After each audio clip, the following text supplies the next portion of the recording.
Hi, this is Bruce Paul, and you're listening to Lighting Gourmet.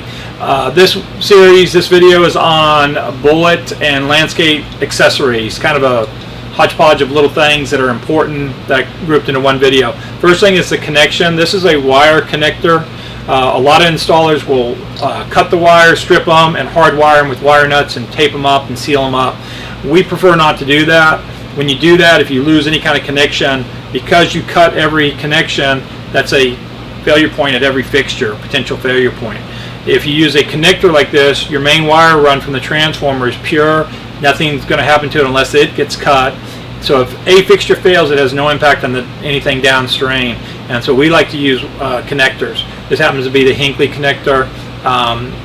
They don't come with the fixture. Very important. If you want these, you got to buy them separately. Not the cheapest guy, but very effective.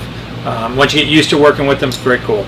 Another thing that goes into bullets, again, bullets are like this, is a louver. This is really important. When you're getting really close to a bullet, if you walk near the bullet and it's uplighting, use a louver and it cuts off about 15% of the side glare.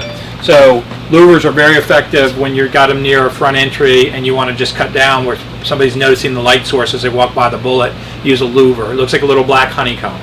Okay, it just sits right on top of that LED inside the fixture.